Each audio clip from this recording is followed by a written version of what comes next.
Hello viewers, today I will explain you latest current affairs 2024 part 3.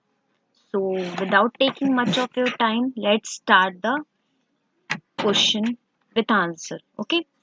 और जो भी मैं आपको बताऊंगी क्वेश्चन एक्सप्लेन करूंगी, ठीक है, उसके आंसर बताऊंगी, उसके बारे में थोड़ा डिस्क्राइब भी करूंगी, तो आप अच्छे से उसको जरूर सुनिएगा, ठीक है। ओके, तो अगर इस बार आपको 2024 में सिलेक्शन चाहिए सो must watch my video. Okay, और ये सारे जो भी लेटेस्ट करंट अफेयर्स है 2024 के, इसमें से जरूर क्वेश्चंस आएंगे, सो must watch. Okay, let's start. Question number first. Question number first is जनवरी 2024 में विंग्स इंडिया 2024 कार्यक्रम कहाँ आयोजित हुआ? सो ऑप्शन फर्स्ट इज मुंबई हवाई अड्डे, ऑप्शन सेकंड इज बेगमपेट हवाई अड्डे, ऑप्शन थर्ड इज हैदराबाद हवाई हवाई अड्डे Hyderabad, option third is Palam हवाई अड्डा नई Delhi, option four is Safdarjung हवाई अड्डा नई दिल्ली। सो what is the correct answer? The correct answer is Begumpet Begumpet हवाई अड्डा इज द राइट आंसर। अब देखिए, जो बेगमपेट हवाई अड्डा है जो हैदराबाद में है, ये विंग्स इंडिया 2024 कार्यक्रम जो ये शुरू हो रहा है कार्यक्रम, ये 18 जनवरी 2024 को कहाँ पर शुरू हो रहा है, इसका डेट आप लोग जरूर अपने माइंड में रखिएगा। ये कार्यक्रम कब शुरू हो रहा है? 18 जनवरी 2024 को। और कहाँ पर शुरू हो रहा है? हैदराबाद में शुरू हो रहा है, ठीक है। बेगमपेट हवाई अड्डे पर शुरू हो रहा है। तो डेट मैंने अब आपको इम्पोर्टेंट पॉइंट बताई, डेट। सो 18 जनवरी 2024। Okay, so next question is, चलिए नेक्स्ट क्वेश्चन इज, ईरान और पाकिस्तान के बीच हालिया तनाव का मुख्य कारण क्या है? अब देखिए, ईरान और पाकिस्तान के बीच हालिया तनाव का मुख्य कारण क्या है? सीमा विवाद। सीमा विवाद इज द, देखिए, सीमा विवाद is the right answer. Okay, सीमा विवाद is the right answer. So देखिए, जो ईरान और पाकिस्तान देश है, इन्होंने किसका सामना किया है? आतंकवाद का सामना किया है। किसका सामना किया है? आतंकवाद का। इसलिए दोनों के बीच किसका तनाव का मुख्य कारण क्या है? सीमा विवाद, ठीक है। ओके, ऑप्शन, ओके, हाँ, सो ठीक है, सीमा विवाद is the right answer. Okay, now question number third is,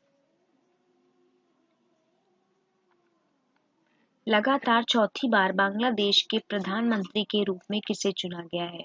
मतलब जो लगातार चौथी बार बांग्लादेश के प्रधानमंत्री के रूप में किसे चुना गया है? So first option is Mohammad Shahabuddin, second option is Sheikh Hasina, third is Nawab Sharif, fourth is Mohammad Asif, ठीक है।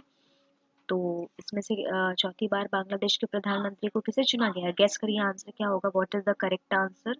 सो the correct answer is Sheikh Hasina, ठीक है। जो शेख हसीना है, इसको बांग्लादेश के प्रधानमंत्री के रूप में चुना गया। देखिए, जो शेख हसीना है, ये लगातार चौथी बार बांग्लादेश के प्रधानमंत्री पद की ये शपथ ले रही है, ठीक है।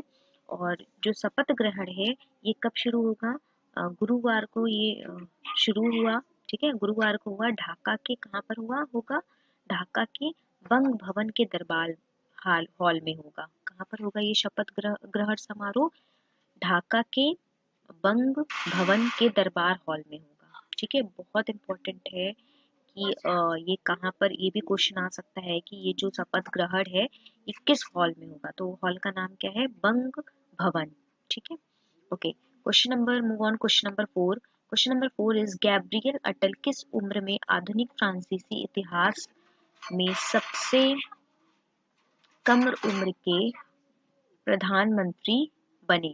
ठीक है, तो देखिए, सबसे कम उम्र के प्रधानमंत्री बने, तो हम देखते हैं ऑप्शन क्या है हमारा, ठीक है। हम ऑप्शन देख लेते हैं, 30, 34, 40, 57, 57, ठीक है। Okay, so the correct answer is 34। The correct answer is 34। 34 क्या है हमारा करेक्ट आंसर है। तो वर्तमान में जो शिक्षा मंत्री के रूप में अटल प्रधानमंत्री क्या है, ये शिक्षा मंत्री के रूप में ये कार्यरत है, ठीक है, कार्य कर रहे हैं। और इनकी जो एज है वो क्या है, सबसे कम है 34 साल। मतलब ये जो 34 साल की ही उम्र में जो गैब्रियल अटल हैं, ये आधुनिक फ्रांसीसी इतिहास में सबसे कम उम्र के प्रधानमंत्री बने हैं, ठीक है। तो correct answer is 34।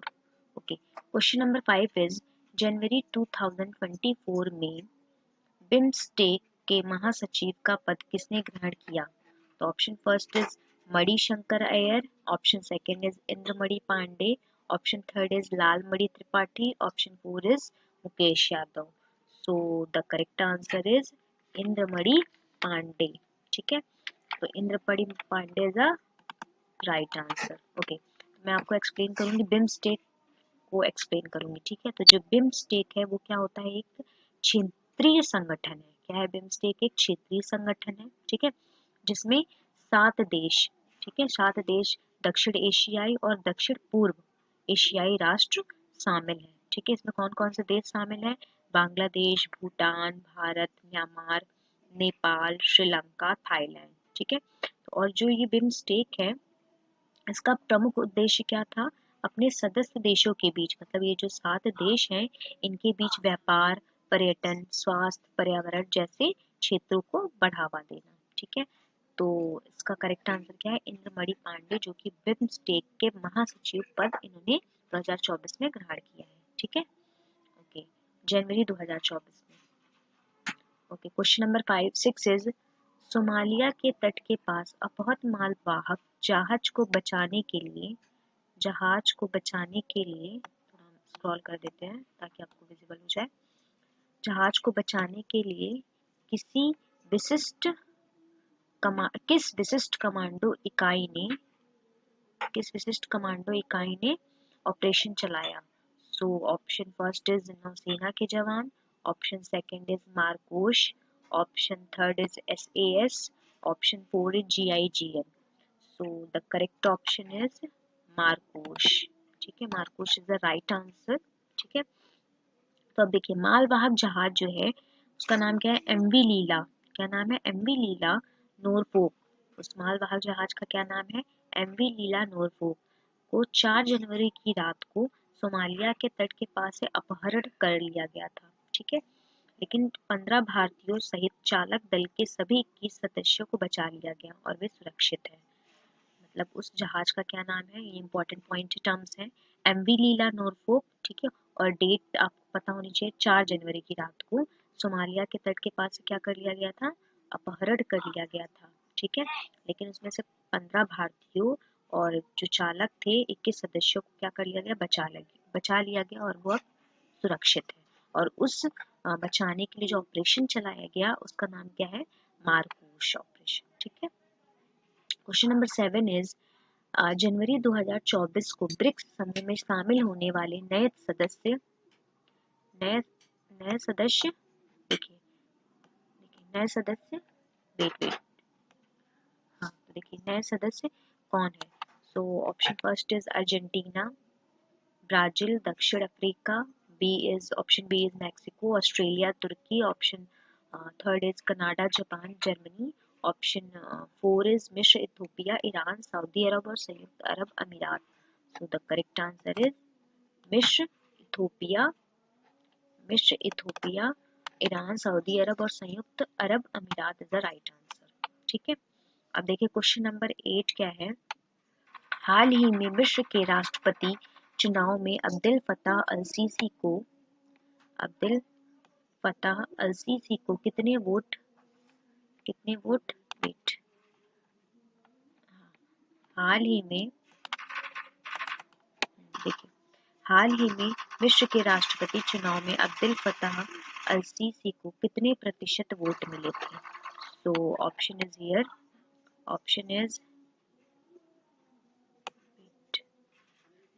Is 75.4%, option B is 89.6%, option C is 75.3%, option D 67.7%। So the correct answer is 89.6%, 6%। तो कितने प्रतिशत वोट मिले थे फतह अल सीसी को? 89.6%। अब देखिए जो मिस्र के राष्ट्रपति हैं इनका नाम क्या है, पूरा नाम क्या है? अब्देल फताह अल सीसी। इसमें से भी क्वेश्चन आ सकते हैं। तो इनका पूरा नाम क्या है मिस्र के राष्ट्रपति का? अब्देल फताह अल सीसी। ठीक है, इनको 89.6% बहुमत वोट के साथ तीसरा कार्यकाल हासिल हुआ था। ठीक है, यह चुनाव कहाँ हुआ था? गाजा में हुआ था। ठीक है, और जो सीसी अल सीसी के खिलाफ 3 उम्मीदवार मैदान में थे, जिसमें से कोई भी हाई प्रोफाइल का व्यक्ति नहीं था। ठीक है, अब देखिए क्वेश्चन नंबर 9 इज ओमान के वर्तमान सुल्तान कौन है जिन्होंने दिसंबर 2023 में भारत का दौरा किया था? सो देखिए option A is Haitham bin Tariq, option B is Qaboos bin Said, option C is Abdullah bin Said, option D is Salman bin Rashid. So what is the correct answer? The correct answer is Haitham bin Tariq is the right answer. What is the right answer? Right answer is Haitham bin Tariq. जो Haitham bin Tariq है ये क्या है? Oman के वर्तमान सुल्तान है। ठीक है, जिन्होंने 2023 में भारत का क्या किया था? दौरा किया था। अब देखिए question number 10 is question number 10 UNGA के आपातकालीन सत्र में इजराइल हमास संघर्ष के संबंध में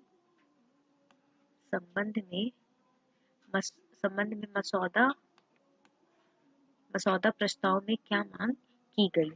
तो अब देखिए हमास और इजराइल संघर्ष के संबंध में मसौदा प्रस्ताव में क्या मांग की गई थी? तो ऑप्शन ए इज सैन्य हस्तक्षेप, ऑप्शन बी इज तत्काल मानवीय युद्ध विराम, ऑप्शन सी इज शत्रुता का विस्तार, ऑप्शन डी इज नई सीमाओं की पहचान। तो अब बताइए इसमें से आप गेस करिए कौन सा करेक्ट आंसर होगा। सो द करेक्ट आंसर इज तत्काल मानवीय युद्ध विराम। ठीक है, तत्काल मानवीय युद्ध विराम is the right answer. Okay, question number 11 पे अब हम जाते हैं। क्वेश्चन नंबर 11 क्या है? हाल ही में कहाँ अंतरराष्ट्रीय राजस्थान में कहाँ अंतरराष्ट्रीय ऊंट महोत्सव 2024 शुरू हुआ? तो अब देखिए option is Neemrana, Sikar, Bikaner, Jaisalmer. Guess करिए क्या हो सकता है? अंतरराष्ट्रीय ऊंट महोत्सव 2024 कहाँ से शुरू हुआ? तो the correct answer is Bikaner. Bikaner is the right answer. ठीक है, अब चलिए क्वेश्चन नंबर 12 पे जाते हैं।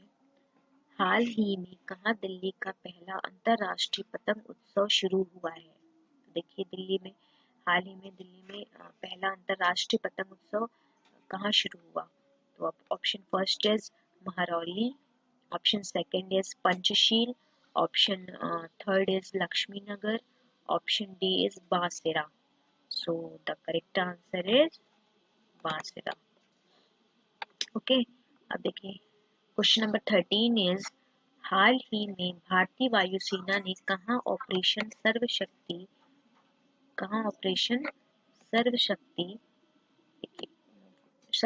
शुरू किया?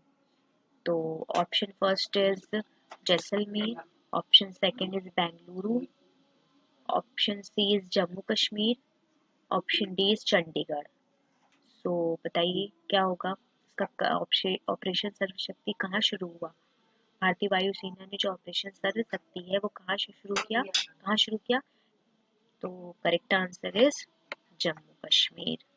Jammu Kashmir is the right answer. Okay, चलिए क्वेश्चन नंबर 14 पे जाते हैं। क्वेश्चन नंबर 14 इज हाल ही में भारत और किस देश की नौसेना का पहला द्विपक्षीय अभ्यास, ठीक है, द्विपक्षीय अभ्यास एक्स आयुत्सा शुरू हुआ? तो देखिए जो नौसेना का पहला द्विपक्षीय अभ्यास एक्स आयुत्सा कहाँ शुरू हुआ? ऑप्शन इज कहाँ शुरू हुआ है? Option is first is Thailand, option B is Bangladesh, option C is Myanmar, option D Sri Lanka. So guess करिए क्या होगा इसका correct answer? So the correct answer is Thailand, Thailand is a right answer. Okay, so ये जो भी मैंने आपको अभी सारे क्वेश्चंस एक्सप्लेन किए, उसके बीच में जो भी मैंने मतलब कुछ बताया है, टर्म्स बताए हैं, इंपॉर्टेंट टर्म्स बताए हैं, उसे ज़रूर आप सुनिएगा, ठीक है। और मेरी वीडियो को पॉज करके आप क्वेश्चंस विद आंसर उसको ज़रूर स्टडी करिएगा अच्छे से, ठीक है। I hope you like my video. Thank you.